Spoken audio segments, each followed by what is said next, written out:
Bonjour tout le monde.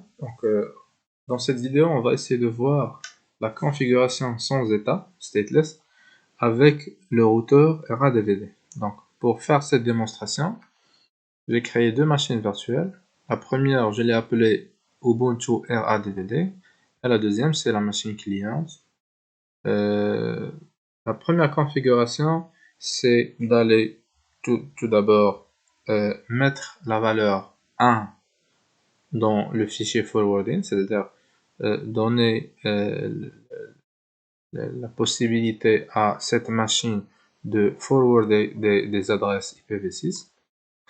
La deuxième configuration, ça serait aussi de mettre la valeur 1 au fichier accept redirect dans l'interface ENS33, qui est l'interface utilisée dans notre machine.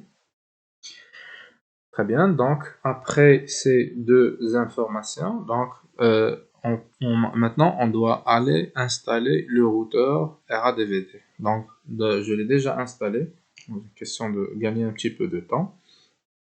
On va aller voir le fichier radvd.com pour voir notre configuration. Donc comme vous pouvez voir, on a configuré l'interface ENS33 avec ce préfixe et on a donné l'accès à ces trois propriétés. Très bien, donc maintenant on va aller à la deuxième machine. Tout d'abord, on va essayer de voir sa configuration. Donc on peut voir clairement qu'il n'y a pas d'adresse globale, il y a seulement une adresse lien local.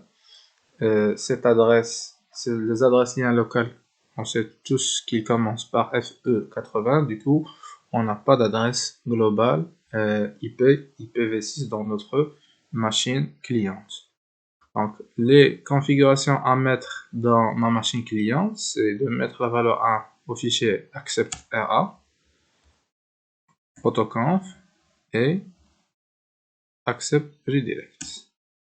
Donc c'est tout ce qu'on va modifier dans notre machine cliente. Maintenant, on va aller à la machine routeur.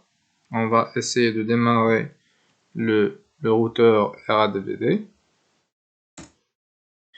On va essayer de voir son statut.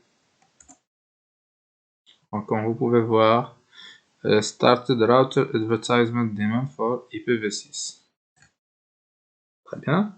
Donc, maintenant, normalement, la machine cliente, elle peut récupérer une adresse à partir du préfixe précisé dans le fichier radvd.conf. Il suffit de demander une adresse avec la commande dhclient ens33. Donc voilà. Donc on peut maintenant aller voir si notre machine cliente a récupéré une adresse IPv6. Donc, comme vous pouvez voir ici, on a des adresses IPv6 récupérées de notre routeur RADVD.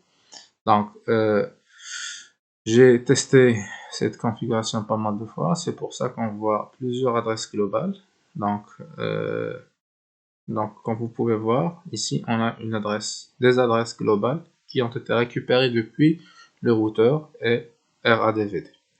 Pour faire un petit test, on va copier cette adresse IP, on va essayer de pinguer ping 6 moins interface ENS33 et on va coller notre adresse notre adresse IPv6, pardon.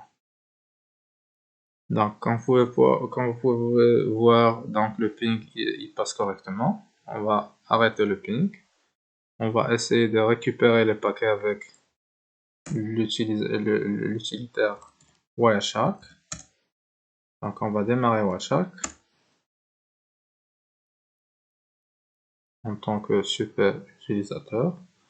On va intercepter notre interface ENS33 et on va lancer une deuxième fois le ping. Donc, comme vous pouvez voir, il y a les demandes, les requests et les pings qui passent correctement.